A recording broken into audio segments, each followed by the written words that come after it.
made all three calculators on my website in like 20 hours. AI for $100 and my personal time did what I would have had to outsource for 30 or 40 grand. I'm starting to get business from the language models directly because they're pulling my information because it is written correctly. But what's interesting is that when you have trust in that your people are good, when the appraisals come in low, I will say I always believe my appraiser.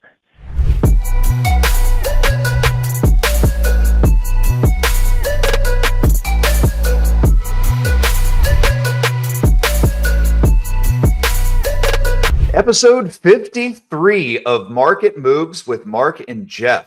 Two uninteresting guys finding interesting guys to talk about interesting times. Here we are, Jeff. We're on a real roll with guests. We have another one that I'm excited to talk about today. Good to be here with you today. Good to be here, Mark. Yeah, absolutely. It does hurt my ego, maybe collectively ours a little bit, that we tend to have better response when we bring interesting people on instead of trying to pose as that ourselves. But we really have been enjoying the conversations, and definitely looking forward to the conversation with John today. You know, I don't know if we would, if reaching across the aisle is the exact phraseology here, but with us today we have John Downs, who is a 25-year long mortgage banker, loan officer, working out of the DC, Maryland, Virginia area.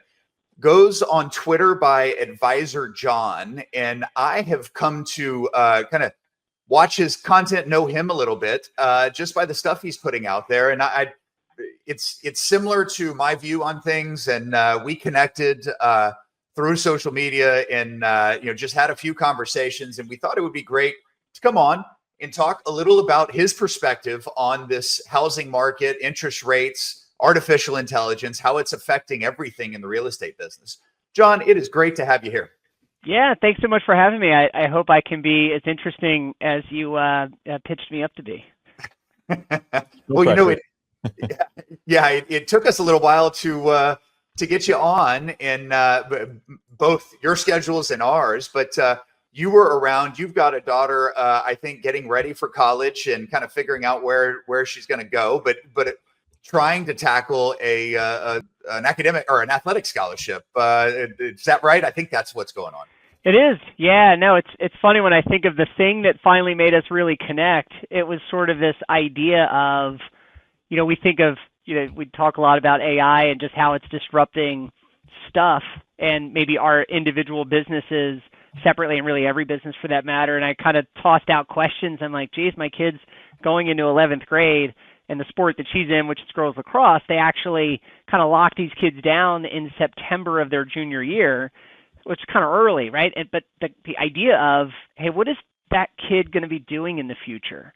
What should she be targeting? What should she be studying? Like, hey, people out there on X and, in the world, like, what do you think the jobs of the future are going to be? Because in my mind, I just have a lot of doubt and maybe cloudy or not a lot of confidence in knowing what those jobs of the future are going to be. And then we started having some dialogue about that. And it really all sweeps back to our businesses as well. But yeah, it's been a busy summer. Well, I hope that goes well. It sounds like you've got a little ways to go to figure out.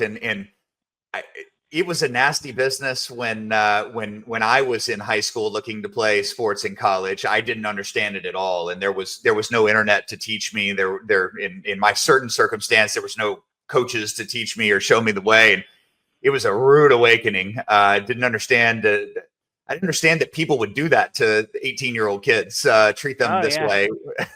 Yeah, the ghosting, it's kind of like, so I'm obviously in the lending world, and my target audience are real estate agents, and real estate agents have a lot of lenders pulling at them like, hey, I want to work with you.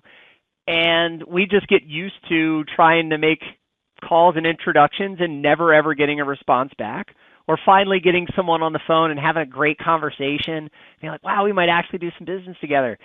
And then you never hear from them again because they probably have your number blocked because they have enough people. I think college sports are now kind of the same thing. You've got all these people vying for just a few positions, and you feel special to a certain point. Maybe the coaches sort of say, hey, you're one of our people we're looking at, but that means you could be one of 100 or you could be one of 10 when they're only taking maybe 6 to 8, right? And Mm-hmm. evidently you might get a lot of interest on, let's say, September 1st.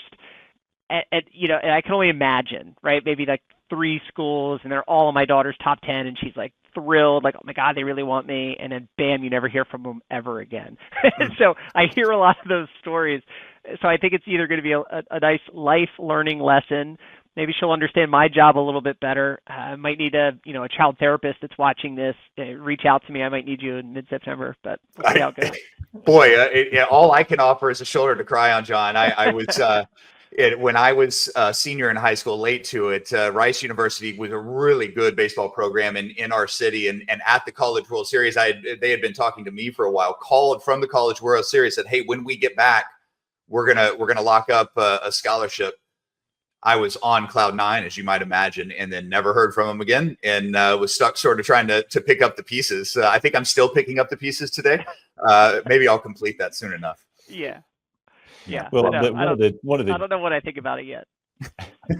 I have a lot of thoughts about it soon. I'm sure. Oh, it's brutal. It's super competitive. One of the keys I found, though, Mark, was self-awareness in high school helps.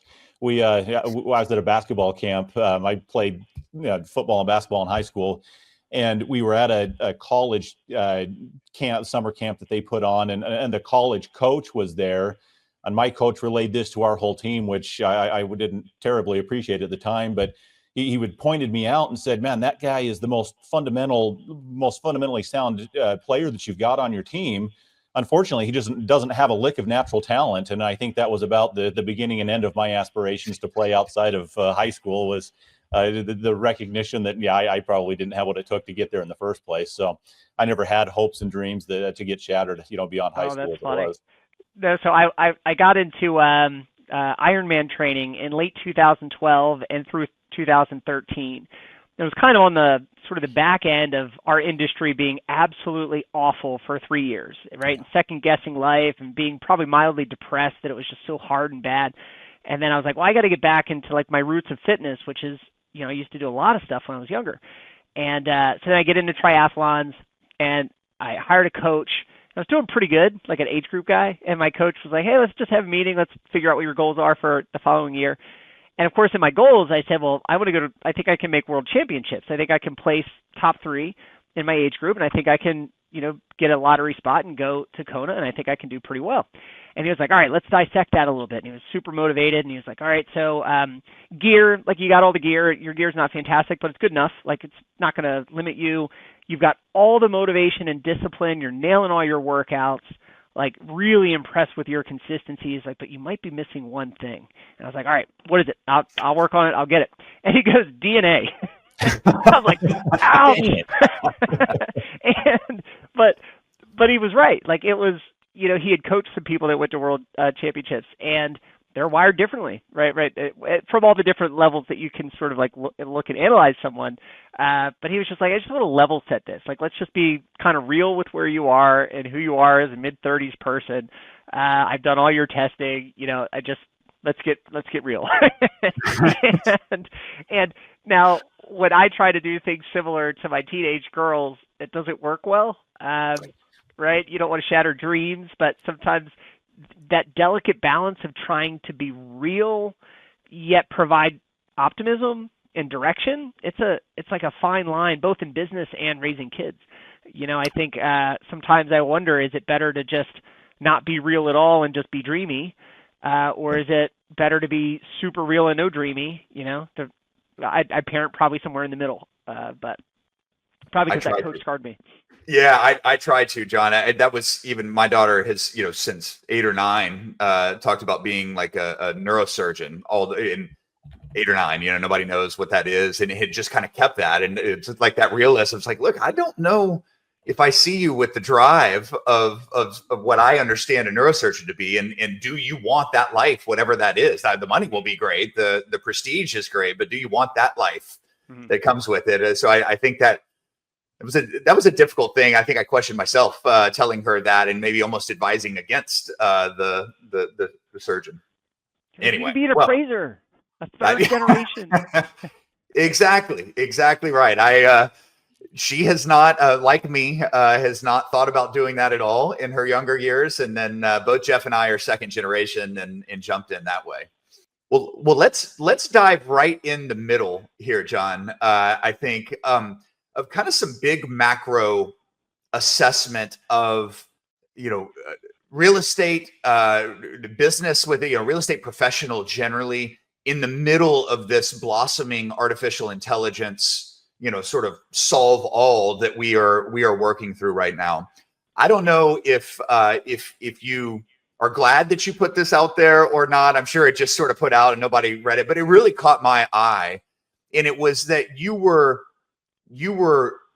planning a 3 to 5 year from now exit of the mortgage business, kind of because of AI. And so when we were getting started here, right at pre-show, saying, hey, are mortgage brokers going to become obsolete? Is AI going to make them obsolete?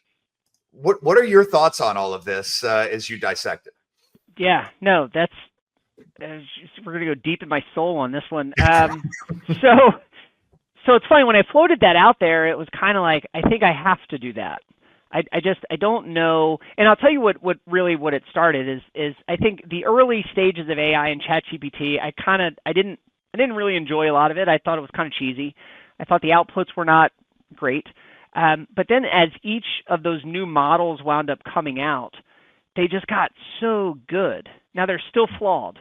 So right now, sort of as we're doing this, I have the expensive Grok version, so whatever the Grok 4 heavy thing is. Mm-hmm. I have the expensive ChatGPT version.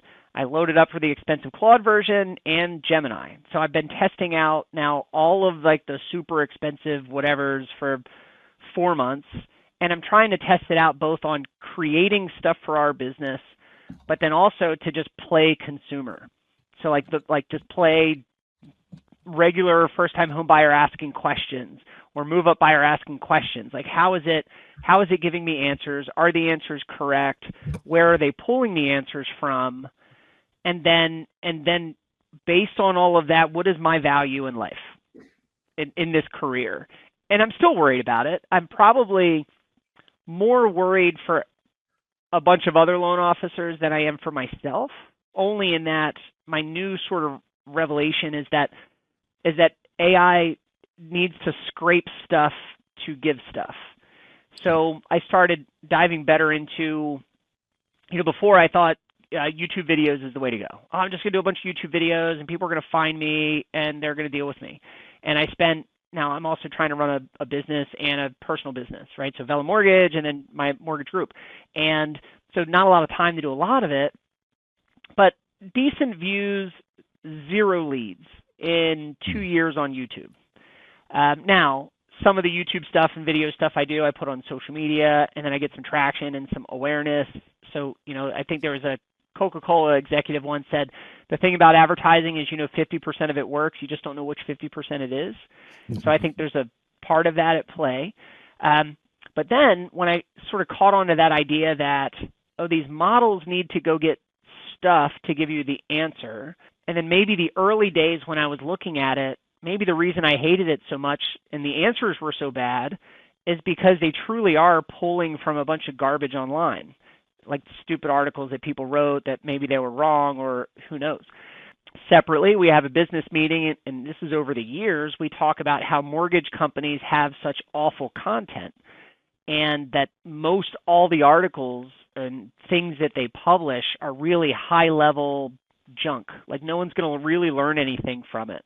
Mm-hmm. And then what you learn is that it's the people that are making those things are not industry people with industry knowledge. Like, so for instance, when I would get calls from reporters from whether it's like, I don't know, Axios or whatever, and I would the people would ask me a question, I'd give them an answer, and I would say, hey, do you understand what that means? And it's like deer in headlights, like, no, I'm just supposed to ask you a question and then put it in this article. So even the people writing news articles are not smart with industry stuff. So all that to say, I'm now kind of in a camp of maybe the right move is creating really good online content designed for the language models to pull from to bring to customers. And that maybe AI makes lots of efficiencies inside the system, so I need fewer support people. Decisions are made faster, quotes are given sooner. But because the language models are not fantastic at reasoning, that maybe my skill in life is doing the actual reasoning.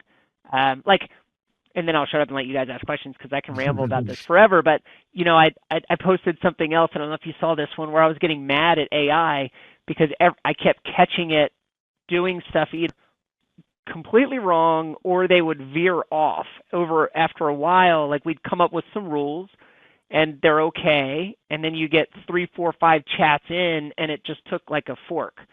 And now it's taking a completely different path. And I would say, yeah, but earlier you said this. And it would be like, great catch. Yes, let's blah, blah. And then it's just validating everything that I would say. So then I would trick it and I would be like, hey, is this a good idea? And it would almost always say, that's a fantastic idea.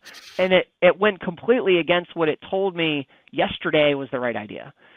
So the skill of maybe my future and having longevity in this business is probably helping people take all the research that they've done, punching holes in it, narrowing it and providing focus, and then having a company that has the pricing model to still win that deal against all the other online companies that are still building and gaining traction.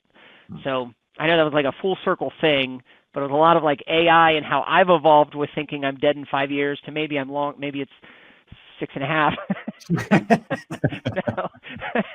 But yeah, those are some of my initial thoughts. Well, you've certainly gone very deeply on this, John, as far as trying to understand what is this AI model, what are its strengths, what are its weaknesses, where will it just tell me a bold-faced lie and not really know the difference, or like you said, veer off course. But how you're then circling that back to actually integrating in the business, and what competitive advantage might it give versus those who just simply aren't using it. My wife had 2 really interesting interactions with AI.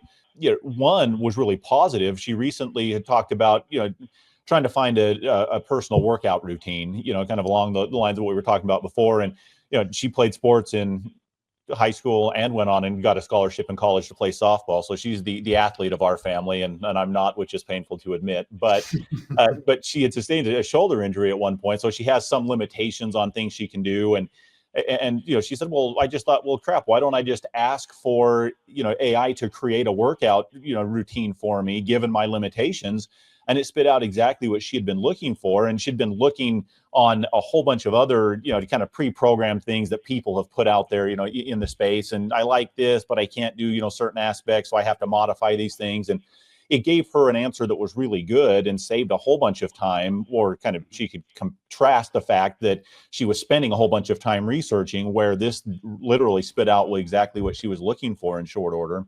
You contrast that with, we've gotten into a TV series and she wanted to find out how long a character was going to be out. She asked AI and it just, just flat out lies. I mean, totally wrong about how many episodes, but didn't know the difference. And so I think coming back to what you're finding or what your experience was, it's a very, very powerful computing and research tool. But as soon as you assume that everything it says is accurate and right, and that there's no room for interpretation, you just really set yourself up to have problems. And that doesn't mean that you should just throw the baby out with the bathwater on the one hand, but on the other, understanding how to use this thing and when to rely on it and when not to, or how to rely on it more effectively is really at the heart, I think, of integrating this, whether it's in our personal life and in business or in anything else.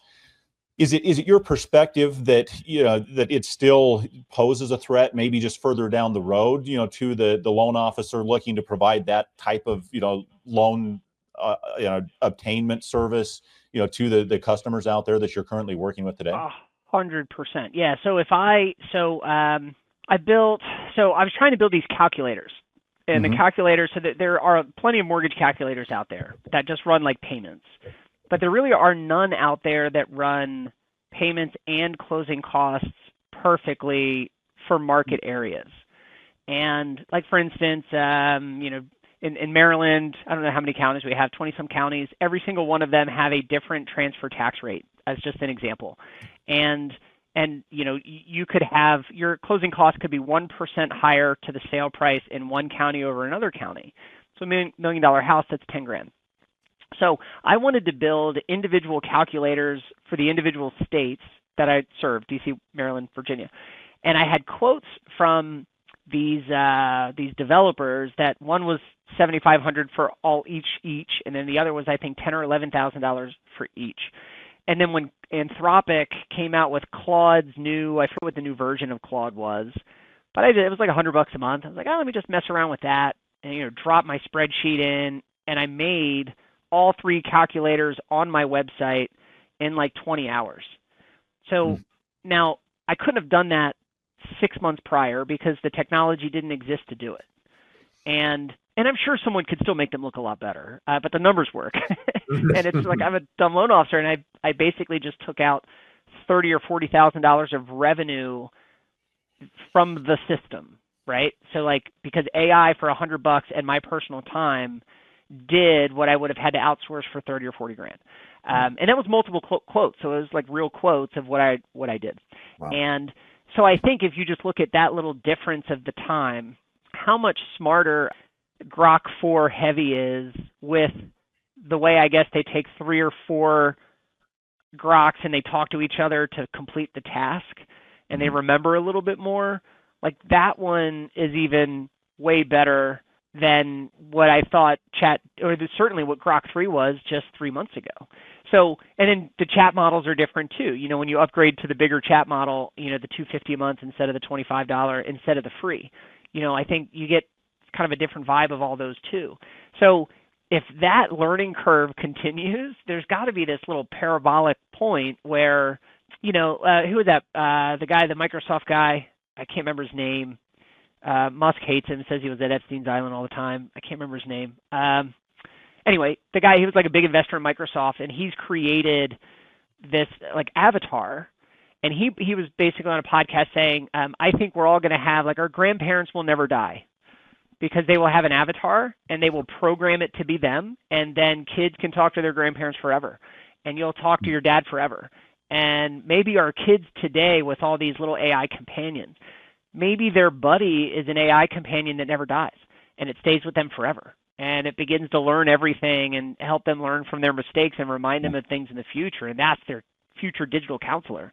And so like if all that stuff is kind of happening, I don't see how, like, other than my value of just being the live person to reason and use all these real examples, I think there's a subsegment of everyone out there that is just going to do everything online because it'll be easier and they can. And maybe, so sometimes I'll ask a question to ChatGPT and I'll get its response. I'll copy and paste it and put it in Gemini and be like, hey, Chat said this, what do you think?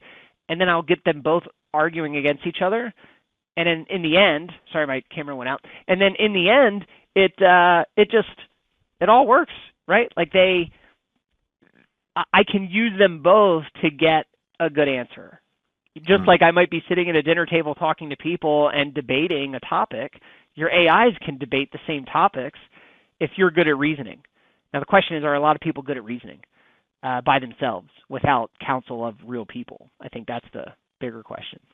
Which maybe is a skill. It's difficult as that is to attain, that children should be working towards one way or another, is that ability to reason.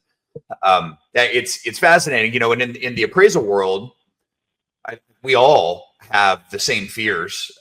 In terms of fear that our job as we know it isn't going to be the same in 5, 10, 15 years. The users of our services are a little more risk intolerant, and there is no allowance for exception. If it is wrong and you don't catch it, you got real problems. And so, I think it's going to be a little slower to be adopted. We may have that on our side here, but we're contemplating daily what to do with it, how to insert it into our jobs now. And I think on the residential appraisal side, it's a lot of like automation building for certain. Maybe it's not the analysis itself. Maybe it is the appraisal process around building the appraisal that can build a lot of artificial intelligence. And it seems like down in the weeds, in our pre-show conversation, you had talked about, I think you're using AI to help you build an attempt at a new website or a new version of a website, including blogs and all that. You had a story of, I think it's around what you're talking about here, where these AI are taking bad data, synthesizing it and giving it back to us, but that the AI had actually sourced you in some of your questions down the road. Is that what happened? Do I understand that correctly? Yeah, that was interesting. So I kind of got on this kick of creating better content online with words, right? Like true, just text copy on your websites. And I'm still learning about it, right? So there's old school SEO, and then they say it takes 6 months to a year, right, for Google to learn it and then serve people to you. And just like social media might try to see how long people are engaged with your video, and the more engaged they are, the more people they show it to. I guess on the online, like Google stuff, SEO stuff, the more engaged or dwell time or whatever people are consuming your page and your site, that shows that, oh, that actually is a good site. So if someone went to that page and then linked to these other 3 pages and spent 7 minutes consuming content on that one website, well, that must be a good website. So when people ask questions in the future, I'm probably going to give that answer. And then there's something else called, I think it's called GEO. I forget what it stands for, but it's essentially the way language models want to source information from websites. And it's more bullet points. It's conversational, but concise. So, if someone's going to ask a question, can you give a real person response? Kind of like when we podcast, like it's the way we talk is there's a flow to it. It's natural. It sounds like, and then now imagine the AI speak version, how the AIs that talk to you, they're also using like tones are going up and down and questions people ask. Try to integrate that naturally within your articles. And eventually one day Google's going to serve that to people. And if people then go to it and they spend a lot of time on your website and they click other links on your website, Google says, oh, that must be a good website. When people ask questions in the future, I'm just going to send them to that website more. And that's kind of how you start ranking higher. And then the other part of that is called GEO. Forget what it stands for. Generative, I think, something. But that's what the large language models like to consume their information. So now it's sort of, can you create content that the language models like, which is conversational and concise, right? So as your AI bots are talking to you, they're now using tones, inflection, and and and pauses, right? Because they're trying to be people. But so they like to answer conversationally, but they don't want to ramble. So I wrote some articles that were like that on programs. And we actually had, DSCR loans, so those are investor loans. I've had investor YouTube videos out. I've had investor reels out. Never once ever a referral that were like, hey, I saw that thing you did. I want to talk to you about a DSCR loan. I write these articles, and now we're at least getting 2 people a week reaching out to us on DSCR loans. DC first-time homebuyer programs, we're getting 1 or 2 a week from that. One person called and said they were asking ChatGPT a bunch of questions, and they kept referencing my article, so they thought they would just call me. So now I feel like so many people are just thinking social media, video, short-form content. And for me, with my schedule, it's hard to create. I don't, and I'm also like, I'm not good at like the funny stuff. And I think a lot of social media, you need to be more entertaining. So then I'm like, well, I know stuff. So if I just start putting it all out there and maybe do it smartly, could that be the future of lead gen? Is actually websites and SEO and GEO, is that actually going to outperform so much more of the social media stuff? Just because if everyone goes to the language models to ask questions.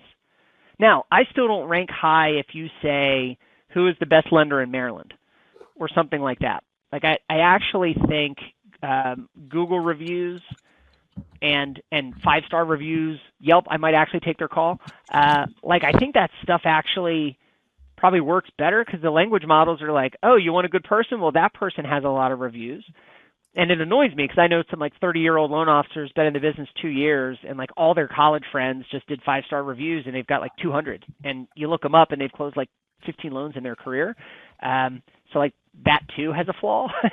but no, I found that so interesting that I'm starting to get business from the language models directly because they're pulling my information because it is written correctly.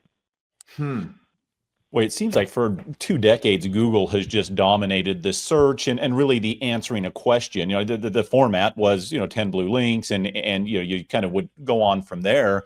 But what you're identifying, John, really is fascinating that, you're almost now more focusing on optimization for the chat or whatever large language model that somebody's using to be the source of the answer that they go to, that they then, feed back to the, whoever the end, questioner is. And so I hadn't really thought about it that way, but that kind of paradigm shift of I'm kind of producing content for an end user, but I'm really producing content for an LLM that's then going to, utilize it and potentially, use that as the feedback.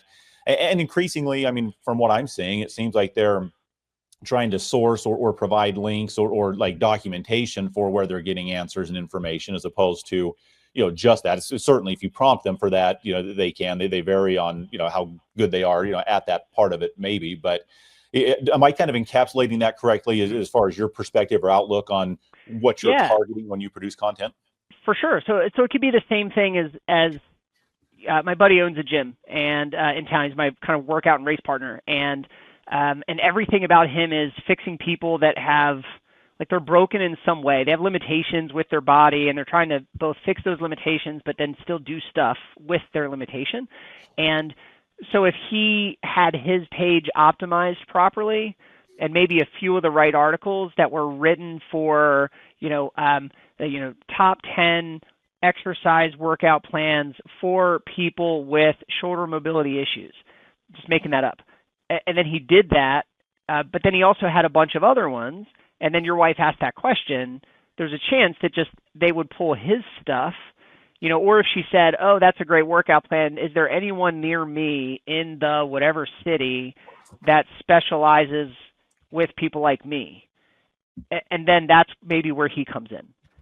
But if all he does is social media reels or, little random Twitter posts, then he probably doesn't get recognized. So I think that's the part that's making me realize that maybe websites are actually becoming more important instead of so many people thinking that they're about to die. Fascinating contrarian opinion, at least from my standpoint, because I've certainly had that view. I mean, apps and all sorts of things have been kind of moving the website to death. But I wanted to highlight the term generative engine optimization is a concept I think a lot of our viewers, certainly on the appraisal side, that are trying to reach users of our services, non-traditional users of our services, not the mortgage lenders and banks and those types, but those going through a divorce or need an estate appraisal or whatever that is. This might be a new way to reach people. So really interesting there, John. So it's kind of that and this would be maybe for you on that divorce side, but there's a lot of lenders that just focus on, hey, I'm just going to have a lot of content about what people do when they're divorced and, best way to, because there are some loopholes in lending that's specific to divorce where you can pull cash out, but it's not called a cash out. You can price it better. A lot of lenders don't know that rule. You can actually, I just found out the other day, you can assume a mortgage through a divorce, even if it was a conventional loan. That's brand new to me. I didn't know that was a thing. But from the appraisal side, if there were a lot of articles that talked about common practices, of managing real estate through divorce, and let's say you had a big pillar page that was all about that, but then you also had markets that you served, well, you might write a bunch of smaller blog pages that are case studies in certain market, how this couple in Montgomery County, Maryland, managed the separation of 5 houses through divorce, right? And then you can kind of talk about that thing, and you guys did the appraisal, they found you. Most people think they have to go to a lender to get an appraisal. In actuality, they can reach out to direct people like us. So it's, I think that stuff could probably work. I'm starting to see it work, so I think I will say the time it takes to write good content is also equally hard. It's almost as time consuming as doing a video and editing it and putting it on social. I'd say that the amount of time you spend is very similar. At least for me, it's been harder than I thought. We're learning to communicate in a way that doesn't come as natural, even though it's supposed to be flowy and conversational. That it's a whole nother thing to speak to the robot, right? Or to get the robot to like you. Yeah, and you've got to backhand the robot a lot. So if, I'm writing a lot with AI, and it doesn't. I will also say that I can now spot AI generated content very easily. On my website. So I have, and again, it's not a big website yet, downsmortgagegroup.com. But let's say I have 15 blogs, and of the 15, I think 10 of them are optimized well, meaning the back end, all the schema stuff and the descriptions and like all the stuff I'm supposed to do. 3 or 4 of them were written with ChatGPT, and they were the first ones that I did. And they used emojis, not a lot of information, a lot of bullet points, small phrases, and they were built off of my videos that I did. When I look at the analytics, those that were written by ChatGPT mostly, where I didn't do most all of it, are getting 0 impressions. It's wild. It's almost like Google knows that those suck and that it wasn't real. And the ones that I've built where step 1 is I do a long audio long audio. Then I got to transcribe the audio, and then I dump it in AI. I link 4 other articles that I wrote. I'm like, these are my tones. This is all the content I want to use. This is my end goal. These are my target audience. Help me build this blog. And then it does it, but then it's still not you. And you kind of have to go paragraph by paragraph and rewrite a lot of stuff and put it back in, get it the framework. But it keeps wanting to be itself instead of you. So you got to kind of keep bringing it back. But the ones now that I do that are mostly me with the guidance of AI is they're actually getting a lot of impressions very quickly. And that's without me promoting it or spending any advertising. And when I say a lot, like I'm not talking about a lot. So maybe one that I just wrote a few weeks ago is up to 400 so far this month. Like, so for me, that's a win. A couple of them reached, 1,800 views in a month or impressions in a month. And the fact that I had random people calling me out of the blue asking for products, where for 24 years I never had that. Everything I always did was someone saying I was referred to you by and thought I would call, right? It was never, I read this thing that you did and I want that service. So I know it works. It's just, the time and the commitment of leaning forward and doing that, I guess. Well, and these are evergreen articles, I suppose, that 400 a week, month, whatever it is, it just will compound most likely. And that is worth a lot of time when it's returning that sort of lead. That's fantastic. And you said your website was downsmortgagegroup.com. I think a lot of listeners would like to check out your product and end result here for a lot of reasons in sort of the tactics you're using. Thank you for sharing that. Yeah, no problem. Now, if they look at it now, hopefully they'll see over the next month it'll look better. But it is, I'm also not smart in that I do it all myself. And at some point, the way my brain works, I'm not good at outsourcing unless I know what can be done and how much time it takes for it to be done. So I'm still building everything in my WordPress site by myself, obviously using AI to tell me where to go and how to achieve certain things.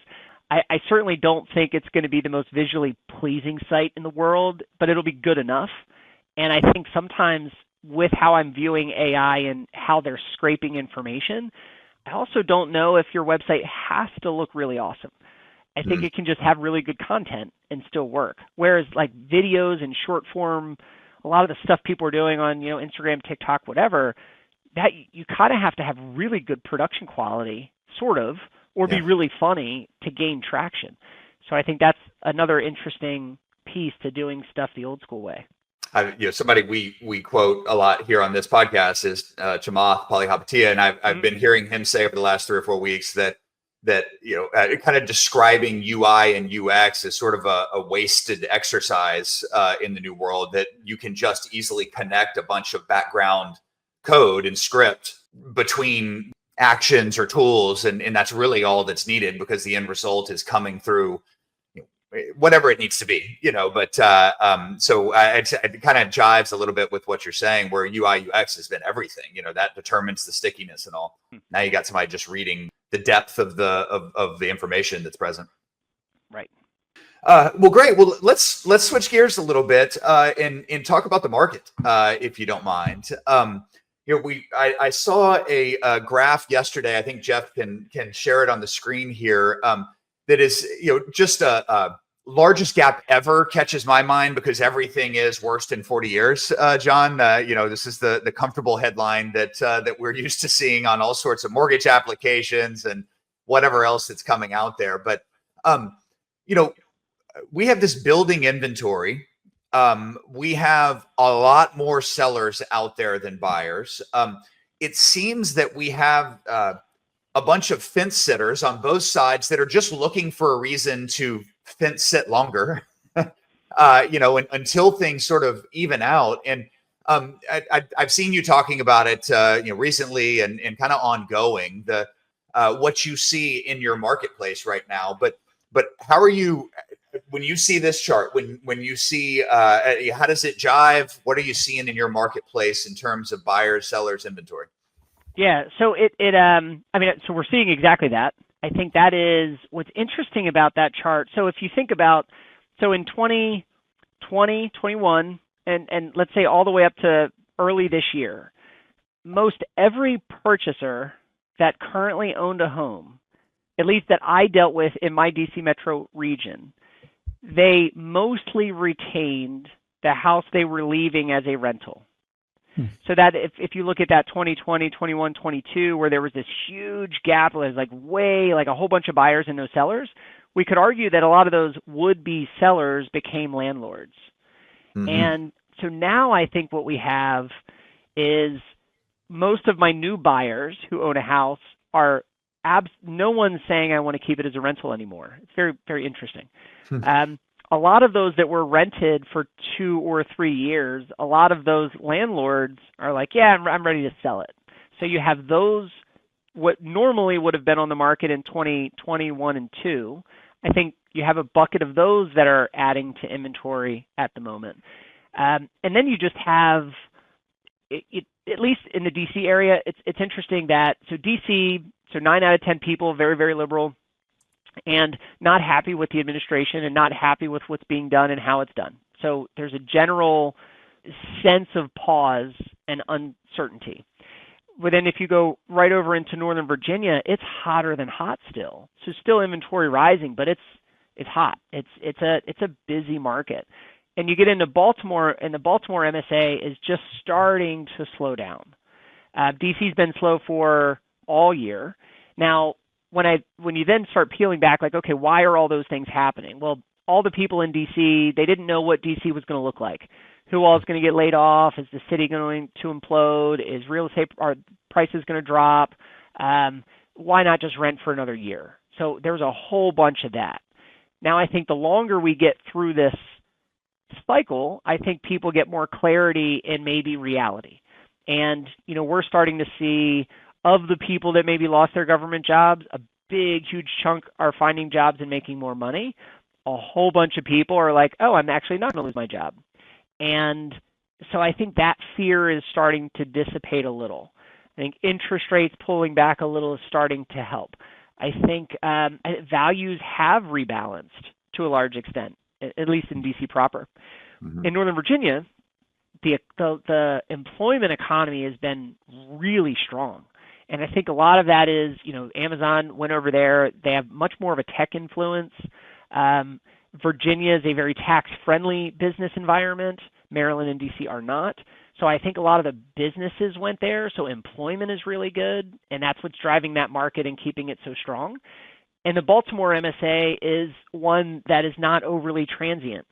So, we don't see a lot of, in the old days, people would buy a place in DC, live in it for 4 years, move, live in that place for 7 years, and then move and live in that place for 10 or 15. 2020 and one with low rates made everyone move up to their big boy house first and almost skip the first two, or they're just kind of planted or in fear. But the Baltimore MSA was always different. So to sum all that up, I do see a lot of that. I feel like we're at least at a point where clarity is starting to become known, and buyer activity is definitely picking up. We're having more pre-approval conversations to start August and end July than we did last year and the year before.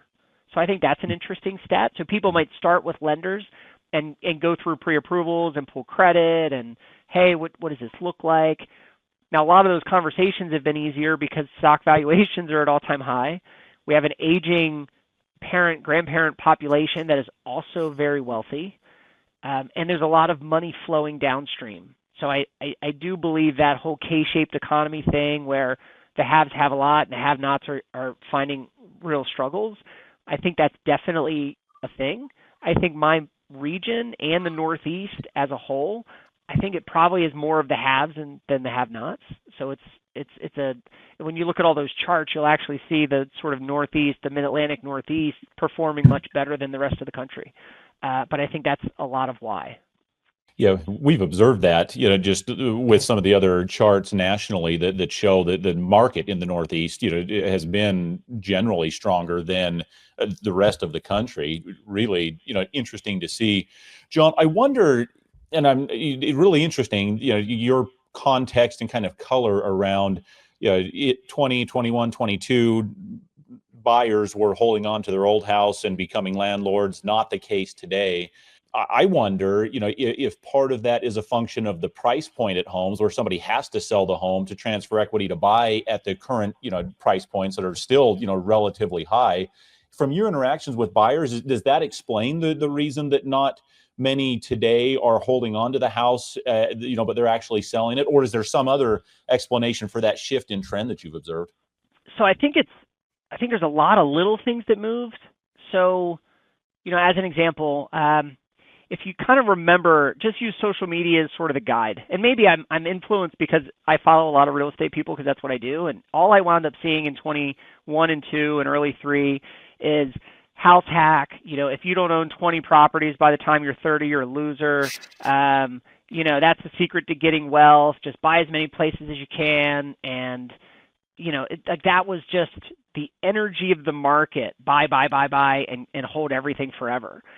And now I think you've had a bunch of people that just experienced what being a landlord is like. It's not all roses. You also now have added risk of economic uncertainty. So everything's fantastic if your tenants are great and paying. But then, for instance, if eviction laws are a little maybe tenant friendly and you're renting to a government employee and you're like, wow, what if they lose their job? Well, I don't know if I want that risk. And so, screw it, I'll just sell it. So I think there's a lot of that. And now all the articles are talking about housing and how values are dropping and inventories. So the energy of housing is dead. So it is truly that herd mentality. When everyone wants to buy it, everyone wants to buy and keep. And then now we're in a market where everyone's like, I don't want to hold it. We might be in a bubble and values might be dropping and tenants might be bad. So I still want to move, but screw it. I'll just get rid of it.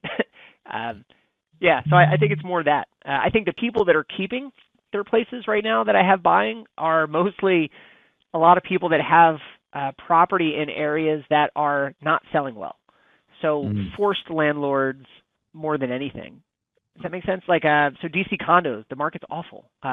You can rent a condo for $3,000 a month, and I've been running all kinds of numbers for people. If you do a 10% down mortgage on that same property, the mortgage payment might be $4,100. So it's just hard to look at these people and say, hey, you should buy now and take a mortgage payment that's $1,000 a month more than your rent and give up your cash, which might be making money.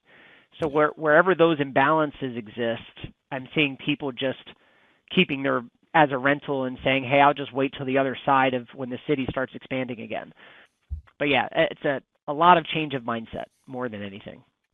That Now answers we're it. I mean, also, I think the context really makes a lot of sense, John, from what you're observing there.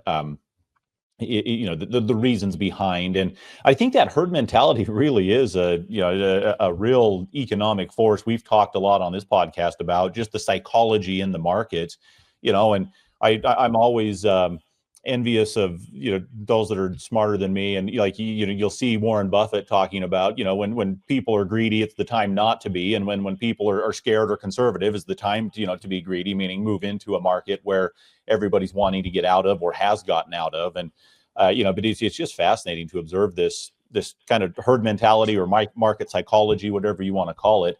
But your color and context around what's happening and some of the whys behind it definitely resonates with me.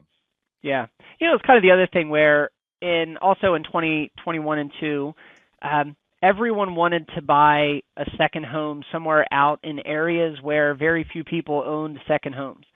And they would always justify it by looking at the Airbnb rates at that moment of time, which were way inflated because everyone had freedom. No one was paying their student loans, right? It was just a different world. Yeah. And places that used to sell for 200 were now selling for 500. And now that the world's kind of back to normal, you see a lot of people in those areas with a lot of vacancy, and the rates are going down. So it's just as more stories get out that like, oh, it's not as good as it used to be. Being a landlord is hard. Real estate might actually plateau for a while and values might drop.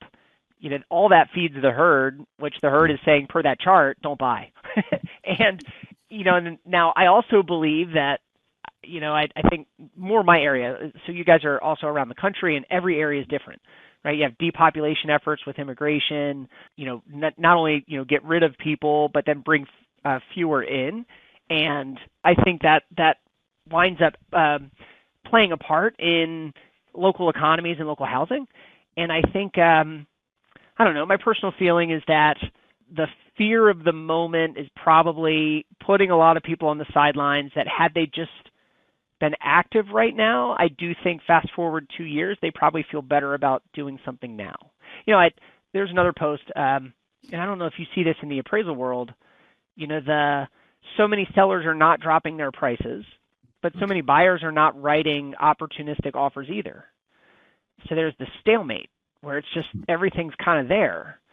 And when I talk to agents, many of them say, well, that guy will totally take 10% off. Like if someone sends an offer right now at 90 cents, like the guy's going to take it. I'm like, well, why doesn't he drop the price? He's like, well, he doesn't want to drop the price. His competition's not dropping the price. So like, why not just wait and see what happens? And so I think there's a lot of that right now. Now the question is, it's like the dominoes fall. But does it just take one comp that's way lower that everyone then prices off that way lower comp, and then the market unlocks and moves?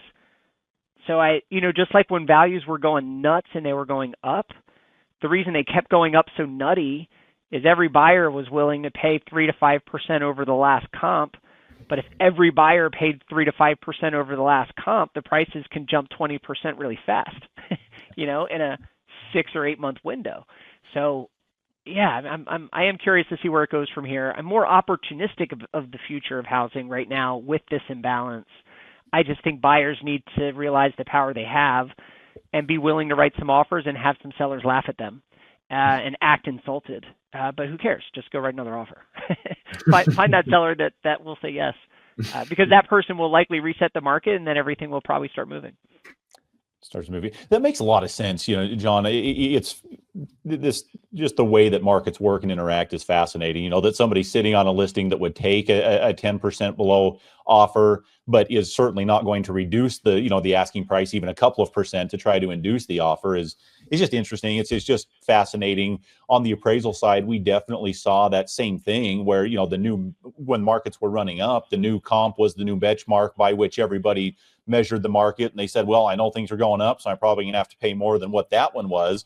On the way down, it can be, scary for sellers. I see sometimes people will post, nobody reduced the asking price on your home and we'll preserve our values, as though they're like, controlling both the supply and the demand side of the equation, and just not understanding, how markets work. But, the way that that these dynamics come together is definitely fascinating. And one of the things that probably will strike a lot of the listeners to this podcast is we've got two appraisers and one loan officer on here, and we haven't even talked hardly about that relationship or interaction. We actually seem to like each other, which we do, and maybe seems like that might be at odds sometimes. But in prior conversations, we've had a really good, I think, conversation. And I both Mark and I were very fascinated, John, by your perspective on specifically your relationship with those appraisers that you use and interact with in the market. I'd love for you to just share kind of how you think about your appraiser panel and the appraisal process in the overall process of, producing the loans, that you do, because I think your perspective on that was really fascinating for us. Yeah. So lenders are allowed to have their own panels. And they can't choose the appraiser, but they can choose who's on their panel. And then it has to be a random rotation, and there has to be a wall between the originators and the appraisers. And then once obviously the appraisal comes in, then there can be maybe some dialogue of how to handle questions or subjective issues or whatever. And I think everything comes down to your individual confidence in the skill of the person you're working with. Yeah. And, one thing we mentioned or we talked about, do any appraisals come in low? And the question is yes. But when and you said, I think, well, what do you do? Like, what do you feel when it comes in low? Because a lot of people want to instantly trash the appraiser. Like, that guy's an idiot. He doesn't know what he's doing. He didn't use the whatever. My deal's going to fall apart, right? There's always a greed component that's there. Like, I need to get paid. That appraiser's an idiot. And what's also fascinating is all my appraisers, they started their career as young people. They've been all doing it now 30, 40 years, it seems. And they used to live, let's say, in D.C., and now they raise a family, and they live out where I live in Annapolis, and yet they still do all the D.C., Northern Virginia appraisals. But those agents might look at me like, this guy's from Annapolis. What does he know about this area? Like, he's been appraising there older than you've been alive. He gets it. But what's interesting is that when you have trust in that your people are good, when the appraisals come in low, I will say I always believe my appraiser. Meaning when I actually look at it, it's like it all makes sense. And when people, real estate agents and or homeowners or sellers or whatever come at and say, no, they didn't look at this, it's usually that they're wrong in their interpretation more than it is our appraiser being inaccurate. So I think the key is just really good, smart, educated people that can also articulate why things are what they are. For instance, a lot of agents don't realize the difference between comparing a colonial to one of those like split level houses. Mm-hmm. So if you have a colonial with an unfinished basement, it's 2 levels finished. And then this split level house is also 2 levels finished. And you could argue that they're the same square footage, but really one is at 1,100 square foot above grade and the other one's 2,300 square feet above grade, right? And then you're going to measure the basement differently based on rooms finished or something. But they want to just look at finished space. Some agents in DC want to just look at the price per square foot. And they're like, well, this one is 100 square foot bigger than that one, and these sell for $600 a square foot. So that's $60,000. It's like, no, it's not, because the land is a component of that 600, like where it sits, like the actual space is a smaller component. So we have a great relationship only in that they are honest, they don't break rules, but they understand the market. When we have big call centers, let's say we have to broker something out, and there is where they use these national systems, but the national system might have 1,500 appraisers in DC, and it's just one of 1,500, then if you take 1,500, a sample of 1,500 of any major company in America, you're going to find the good, the bad, and the ugly. And I think the larger the panel, the greater percentage of like average and bad that you're going to have. Really small, hand-selected, you trust those people inside and out, kind of like how your company manages your people. Mm-hmm. You can have trust in that. because the people have been vetted properly. So I think that's sort of the difference. Big companies have big panels. That's why we find some agents always really leaning in and saying like, "Hey, tell me about your appraisal panel." And they seem to fixate more on the number of people on it and where they're from. Those are like the two big things they always try to tee up on to figure out if they like you as a lender or not. Well, it sounds like you've had pretty good success marketing to or interacting with the agents that care about those things because of the depth of the relationship, the time, and the trust that you have in those on your panel. Is that kind of a fair assessment? It is. It's also, I think, so I always, just like what I told you, I want to build my own website because I need to know how it works. Like I'm also that way. So, way back in the day, companies could have staff appraisers. Yeah. And I was able, and the guy lives near where I live. We're still friends. And, he taught me everything I could ever, like, I feel like an appraiser. I'm not, but I feel like I get it. Mm-hmm. So I think agents also want to understand that the loan officer gets enough of that side that they can sell their knowledge, their appraisal panel's knowledge and service level requirements, as like more of a team. The other part is a lot of agents want to just ask random questions. And so if they have a question about a property, our tight little appraisal panel, if there was a benefit to it, so let's say we have 8, and if we do 120 purchases a month and they're all splitting 8 of those, then they each have an opportunity to do 10 or 15 a month.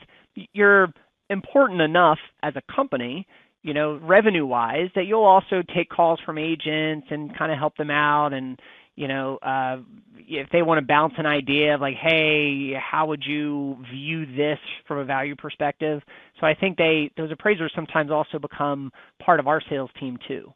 But again, always with an underlying tone of being completely honest and following all the rules. You bet.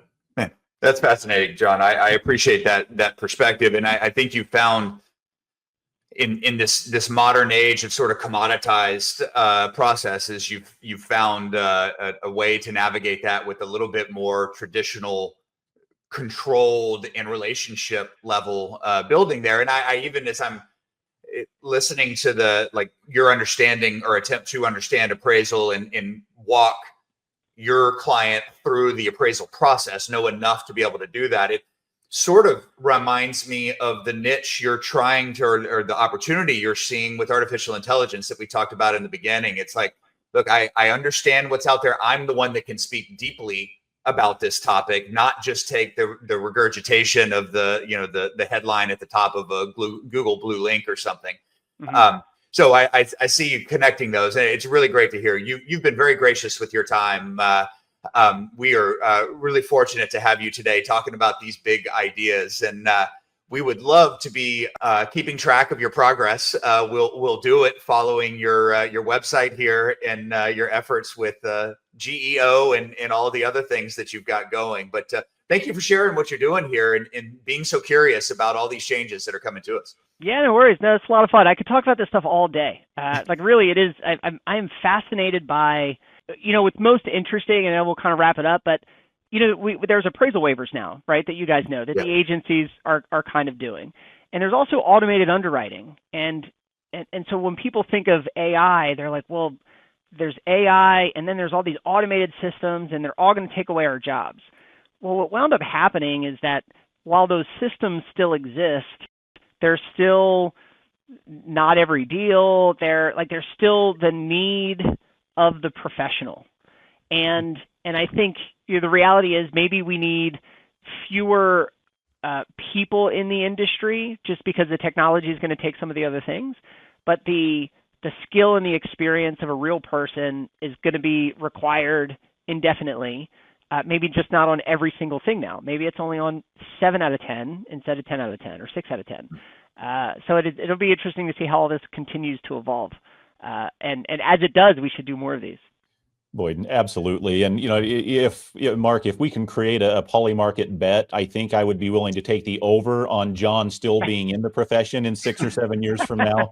I'm good at losing money. So, that may not actually play out. But I think, John, your approach to, because there is this human component that even with all of AI's capabilities and even where it's going in the future, none of us knows what the future will look like in 5 years from now. But I think those that are at least willing to try to adopt and adapt and bring AI along with what they're doing are far more likely to be successful and still able to provide that personal touch, the machine just isn't going to be able to do. And maybe it'll get good enough to, fully replicate the human experience and interaction. But I hope that there's a future in the real estate space where we still have, humans that are interacting with each other, in 5 and 10 years down the road and beyond.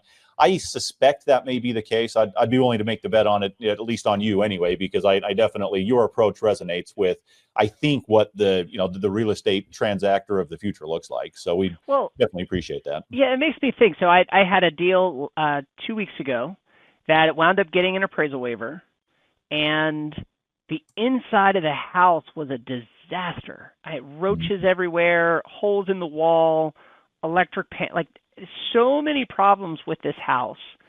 But the technology said, you're cool, you don't need anyone professional to go into the house and look at it. So I do think you use technology and you allow it to do a lot of stuff, and then problems happen, and they're like, we can't do that again.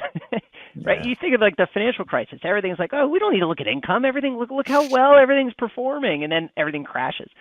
So I do think there's also a pendulum effect to a lot of this stuff. Everyone wants to use it and then rely on it until they get burned, and then they have to reevaluate how they're using it all. And I think that's, likely still going to happen. And that's why I think you're probably right that we, at least for me, will have more time in the business. Hopefully. There you go. Well, John, how can people find you? I won't do anything else, but they won't accept my welder's application. John, how can people find you? Really just on X, Advisor John, or that website, downsmortgagegroup.com. Great. Well, thank you for the time. Look forward to having you back on a few months down the road here and see what progress you've made. Awesome. I appreciate it. It's been a lot of fun. All right. Take care. Awesome. Thank you, John.